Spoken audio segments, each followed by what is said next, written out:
Number 11।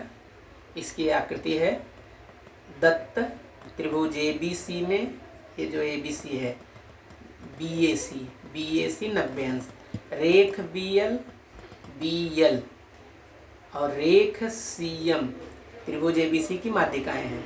ये दोनों प्रश्न की पहली दूसरी लाइन है। साध्य ये प्रश्न की तीसरी लाइन है। तो आकृति और यहाँ तक प्रश्न से ही उतारा गया है। अब उपपत्ति में यहाँ से शुरू करेंगे। रेख BL त्रिभुज ABC की माध्यिका है।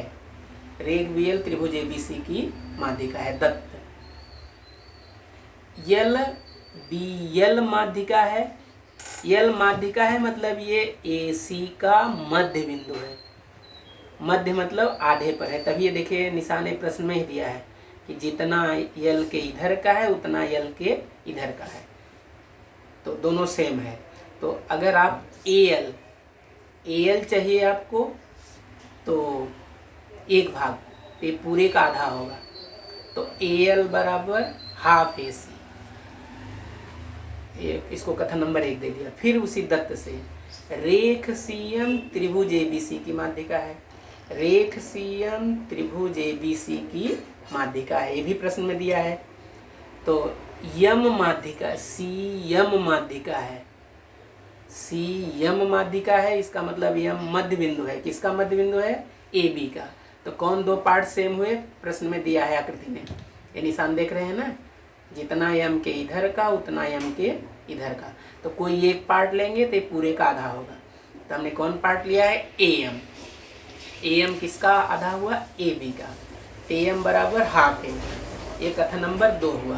अब आपको साध्य को ध्यान में रखना है। तो साध्य को जब ध्यान में रखेंगे तो देखिए यहाँ पहले है BL। तो आकृति में ढूंढिए BL कहाँ है। ये इस तरह से है BL।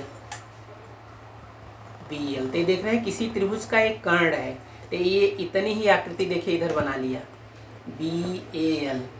तो या BL या BL, यानी ये 90 अंश है, तो क्या हुआ? कर्ण हुआ। तो इसमें पाइथागोरस प्रमेय लगा देंगे। समकोण त्रिभुज BAL में BL का वर्ग बराबर इसका वर्ग धन इसका वर्ग, BL का वर्ग। तो इस त्रिभुज में पाइथागोरस। अब ऐसे CM, अब CM देखिए किधर है, ये CM है। अब इस त्रिभुज को अलग से बना लिया CM।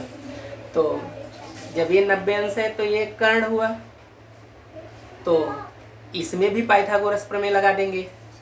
तो CM का वर्ग बराबर इस भुजा का वर्ग धन इस भुजा का वर्ग। ऐसे इसमें भी इस भुजा का वर्ग धन इस भुजा का वर्ग। तो फिर अब इस पे चलते हैं BC का वर्ग।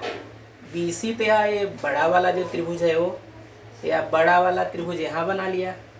तो यहाँ भी देख रहे हैं 90 अंश है, तो 90 अंश को बंद करेंगे तो ये कर्ण हुआ। तो इसमें भी पाइथागोरस का प्रमेय लगा देंगे। तो BC का वर्ग बराबर होगा इसका वर्ग धन इसका वर्ग।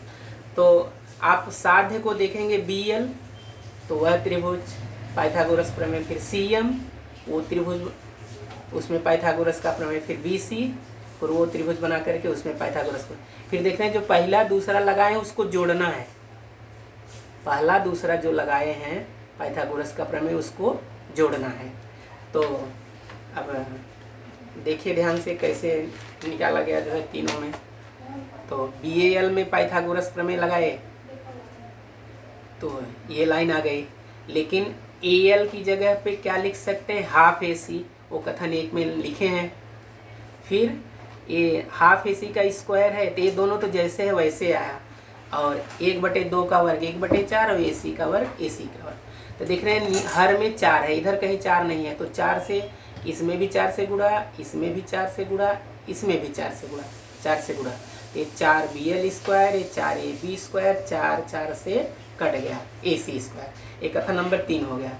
ऐसे दूसरा वाला समकोण त्रिभुज में पाइथागोरस प्रमेय लगाया तो CM स्क्वायर, ये पाइथागोरस प्रमेय लगा दिया। लेकिन ए एम की जगह क्या लिख सकते हैं, हाफ ए बी। ये कथन 2 में निकाले हैं अब। फिर जैसे ऊपर था वैसे 1/2 का वर्ग 1/4 ए बी स्क्वायर हुआ। 4 नीचे है तो 4 से सब में गुणा किया, 4 CM स्क्वायर 4 AC स्क्वायर, 4 4 से कट गया AB स्क्वायर। तो वहाँ BL स्क्वायर और CM स्क्वायर था, इसलिए लेफ्ट को लेफ्ट में जोड़ा, राइट को राइट में। तो कथन 3 और 4 के संगत पक्षों को जोड़ने पर, तो देखिए 3 था 4 BL स्क्वायर में या 4 CM स्क्वायर, लेफ्ट वाला जोड़ दिया तब बराबर लगाएंगे। अब 4 AB स्क्वायर धन AC स्क्वायर, अब इसका 4 AC स्क्वायर धन AB स्क्वायर। AB स्क्वायर 2 जगह है तो 4 1 5 AB स्क्वायर, AC स्क्वायर भी 2 जगह है तो 4 1 5 AC स्क्वायर। तो अब ये 4 जो है दोनों पदों में था तो 4 बाहर लिया तो यहाँ BL स्क्वायर, यहाँ CM स्क्वायर। ऐसे ही ये 5 जो है दोनों जगह है, यहाँ 5 बाहर लिखा तो AB स्क्वायर धन AC स्क्वायर। तो जो तीसरा वाला समकोण त्रिभुज था जिसमें पाइथागोरस लगाए थे, तो BC स्क्वायर बराबर AB स्क्वायर धन AC स्क्वायर। तो ये देख रहे हैं कि ये लाइन 5 वाली, ये जैसे था वैसे उतारा, 5 भी जैसे था वैसे उतारा, लेकिन इसकी जगह क्या लिख सकते हैं, BC स्क्वायर। देखिए ये यहाँ है तो इसकी जगह क्या लिख सकते हैं, BC स्क्वायर। तो 4 कोष्टक में BL स्क्वायर धन CM स्क्वायर बराबर 5 BC स्क्वायर। कथन 5 और 6 से सिद्ध होता है।